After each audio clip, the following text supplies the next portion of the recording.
రాజధాని రెండో విడత భూ సమీకరణ ప్రక్రియకు సంబంధించి మరింత సమాచారం మా ప్రతినిధి వీరాంజనేయులు ప్రత్యక్ష ప్రసారం ద్వారా అందిస్తారు. రాజధాని అమరావతి రెండో విడత భూ సమీకరణ ప్రక్రియ అయితే ప్రారంభమైంది.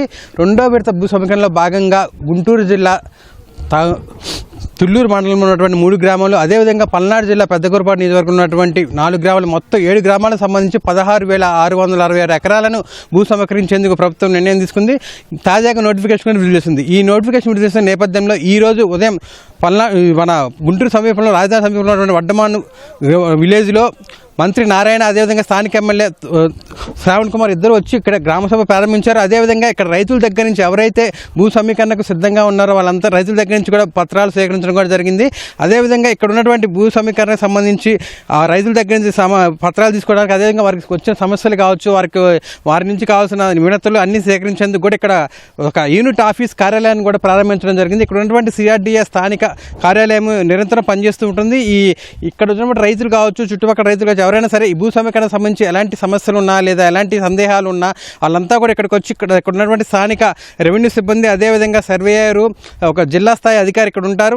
వాళ్ళ దగ్గరికి వచ్చి వాళ్ళ పూర్తి సమాచారం తెలుసుకోవచ్చు. అదేవిధంగా సమీకరణ సంబంధించినటువంటి వివరాలతో పాటు వాళ్ళ వివరాలన్నింటినీ కూడా ఇక్కడ తీసుకోవడం, అదేవిధంగా వాళ్ళ దగ్గర నుంచి వాళ్ళ భూములు వాళ్ళకి ఇవ్వడం కూడా జరిగే ప్రక్రియ అంతా కూడా ఇక్కడ కొనసాగుతుంది. అయితే ఈ భూ సమీకరణలో భాగంగా సేకరించే స్థలంలో రానున్న రోజుల్లో అంతర్జాతీయ విమానాశ్రయం, అదేవిధంగా అంతర్జాతీయ క్రీడా మైదానంతో పాటు స్మార్ట్ సిటీని, అదేవిధంగా రైల్వే ట్రాక్ను, రైల్వే లైన్లు అన్నింటిని కూడా ఇక్కడ ఏర్పాటు చేస్తున్నామని చెప్పి కూడా నారాయణ తెలిపారు. అయితే ఇక్కడ స్థానికంగా రైతులు తమ దృష్టికి కొన్ని సమస్యలు తీసుకొచ్చారని, వాటన్నిటిని కూడా పరిష్కరించేందుకు కూడా మేము ఒక సీఎం గారితో మాట్లాడి త్వరలోనే ఒక నిర్ణయం తీసుకుంటామని చెప్పారు. అయితే ఇక్కడికిక్కడ రైతులు తమ యొక్క బ్యాంకులో ఉన్న రుణాల గురించి ప్రస్తావన తీసుకొచ్చారు. స్థానిక ఎమ్మెల్యే అటువంటి తనాల శ్రావణ్ కుమార్ రైతులు తరపున వాళ్ళ యొక్క రుణాలు వెంటనే మాఫీ చేయాలని చెప్పి కూడా మంత్రి నారాయణ దృష్టికి తీసుకురాగానే మంత్రి నారాయణ వెంటనే సీఎం చంద్రబాబు నాయుడుకి ఫోన్ చేసి ఇట్లా సమస్య ఉందని చెప్పడంతో సీఎం చంద్రబాబు నాయుడు వెంటనే రైతుల రుణాలు మాఫీ చేయండి అని చెప్పి కూడా ఆదేశాలు ఇచ్చారని కూడా మంత్రి నారాయణ వివరించారు. అదేవిధంగా మరికొంత ఇక్కడ రైతులు తమ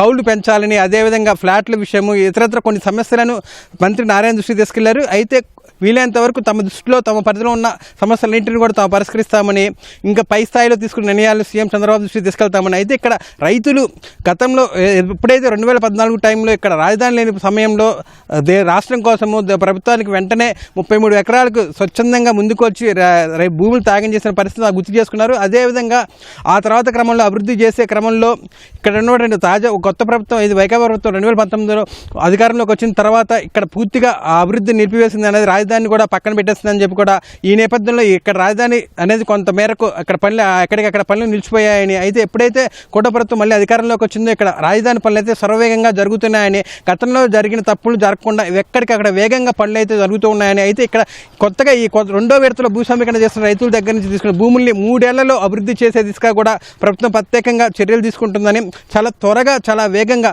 అంటే రహదారుల నిర్మాణం కావచ్చు, విద్యుత్ లైన్లు కావచ్చు, నీటి సరఫరా కావచ్చు, అన్నింటినీ కూడా గతంలోలా కాకుండా గతంలో ఒక ప్రణాళిక ప్రకారం వెళ్ళామని, అయితే ఇప్పుడు ఏంటంటే ఎక్కడికక్కడ త్వరవేగంగా చాలా తొందరగా పనులు పూర్తయ్యే విధంగా కూడా మౌలిక వసతుల కల్పన పెద్దగా దృష్టి సారించామని చెప్తున్నారు. అదేవిధంగా ఈ వడ్లమాన్ని రైతుల దగ్గర నుంచి కొన్ని వినతులు వచ్చాయని, ఈ గ్రామీణ అభివృద్ధిని కూడా వారు కోరుకున్నారని, అదేవిధంగా ఈ మౌలిక వసతులను 6 నెలల్లో పూర్తి చేసి ఇప్పటికే ఈ వడ్లమానికి ప్రధాన రహదారితో పాటు CC రోడ్ల నిర్మాణానికి కూడా మంత్రి నారాయణ ఇటీవలే ఆమోదం తెలిపారు, నిధులు కూడా కేటాయించారు.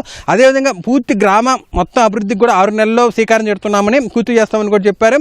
రానున్న రోజుల్లో చాలా వేగంగా ఈ వడ్లమాన్ని అభివృద్ధి చేస్తామని, అదేవిధంగా ఏదైతే ఈ గ్రామాలు 7 గ్రామాల్లో ఉన్నాయో 7 గ్రామాల్లో ఉన్నటువంటి 16,666 ఎకరాలు తీసుకొని వాటిని శరవేగంగా 3 సంవత్సరాల పరిధికి పెట్టుకొని ఈ 3 సంవత్సరాల్లో వీటన్నిటి పూర్తిస్థాయిలో అభివృద్ధి చేసి అంతర్జాతీయ విమానాశ్రయం, అదేవిధంగా క్రీడా మైదానం అన్నింటినీ కూడా ఈ 3 ఏళ్లలో అందుబాటులో తీసుకొచ్చేందుకు సీఎం చంద్రబాబు కృతజ్ఞతతో ఉన్నారని, దానికి కట్టుబడే CRDA అధికారులు కావచ్చు, యంత్రాంగం కావచ్చు కూడా శరవేగంగా ముందుకు సాగుతుందని కూడా మంత్రి నారాయణ తెలిపారు. రానున్న రోజుల్లో ఈ రాజధాని అభివృద్ధి పనులు అనేవి ఎంతో వేగంగా ఎటువంటి ఇబ్బంది లేకుండా సాగుతాయని కూడా చెప్తున్నారు. అదేవిధంగా చట్టబద్ధత మీద కూడా కొంతమంది రైతులు అడుగుతున్నారని, త్వరలోనే ఆ చట్టబద్ధత కేంద్ర ప్రభుత్వంతో మాట్లాడి సానుకూల నిర్ణయం వచ్చే అవకాశం ఉందని కూడా నారాయణ చెప్పారు. దీని పట్ల రైతులైతే పూర్తి సానుకూలంగా ఉన్నారు. వడ్లమాన రైతులైతే తమ సందేహాలు నివృత్తులు చేసుకున్న తర్వాత, సమస్యలన్నీ పరిష్కారం అవుతాయని హామీ వచ్చిన తర్వాత ఖచ్చితంగా తామంతా కూడా భూ సమీకరణకు సిద్ధంగా ఉన్నామని, రాజధాని అభివృద్ధిలో భాగమవుతామని కూడా రైతులు కూడా సానుకూలంగా స్పందించిన పరిస్థితి అయితే ఇక్కడ ఉంది. ఇది ఇక్కడ ఉన్న పరిస్థితి. కెమెరామెన్ ఆలీతో వీరాంజనేయులు, ఈటీవీ న్యూస్, గుంటూరు జిల్లా.